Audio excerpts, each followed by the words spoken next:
मित्रांनो नमस्कार, मी जगदीश गौड. आता वळूया पुढील बातमीकडे. पुढची बातमी अत्यंत चीड आणणारी आणि हादरून सोडणारी आहे. एक असा प्रसंग जो जीवनामध्ये प्रत्येकाला हवासा यावासा वाटतो. अशा प्रसंगी रक्त सांडलंय. प्रकरण आहे धुळे येथील. धुळेमध्ये लग्न समारंभ होता, हळद होती आणि सोयरिकेचा मोठा कार्यक्रम होत होता. लवकरच एक जोडपं जे दोन आहेत ते एक होणार होते, पती पत्नी होणार होते आणि त्यांच्या जीवनामध्ये नवीन आनंद फुलणार होता. दोन्हीकडील कुटुंब आनंदी होते आणि अशातच भावकीतील लोकांनी क्षुल्लक कारणावरून त्या कार्यक्रमामध्ये जोरदार हल्ला चढवला आणि अक्षरशः 3 जणांचा त्याच्यामध्ये मुर्दा पडला. 3 जण मृत्युमुखी पडले.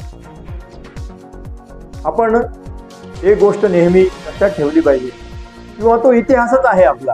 जेव्हा घरामध्ये लग्न निघतं तर सर्वात जास्त आनंद भावकीतील लोकांना होतं. दुसरीकडे सर्वात जास्त दुःख भावकीतील लोकांमध्येच होत असतं आणि आपल्या भावकीतील घरामध्ये जे लग्न होत आहे त्यामध्ये कसं विघ्न आणावं हे देखील काही भावकीतले लोक करत असतात आणि त्यातून मग अनेक वेळेस असे प्रकार घडतात. हा प्रकार जो घडला आहे तो अत्यंत निंदनीय आहे. जाणून घेऊया सविस्तर याबद्दलची बातमी.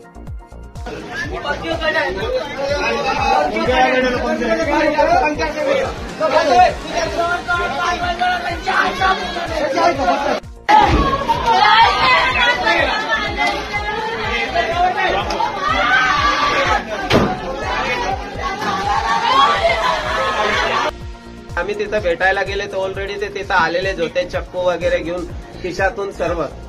जसे आम्ही गेलो, बसायला गेलो, तिथं बोलायला गेलो तर बोलताना आम्ही बोललो, म्हटलं भाऊ असे असे स्टेटस का बरं ठेवता, कोणाचं लग्न होऊ द्या असं तसं. त्यांनी मागं पुढे विचार केलाच नाही. माझा भाऊ आहे, माझ्यापेक्षा लहान सुरेश गिरी, सुकडूगिरी गोसावी, त्याला डायरेक्ट मारून टाकला. जेव्हा त्याच्यावर सुटलं तर तिथं देवेंद्र ज्ञानेश्वर पवार गेला, त्याला बी घाव मारला. सुरेश गिरीचा पोरगा गेला, त्याला बी घाव मारला. सुरेश गिरीचा भासा गेला, सागर गोसावी, त्याला बी घाव मारला आणि माझा पोरगा गेला, त्याला बी घाव मारला.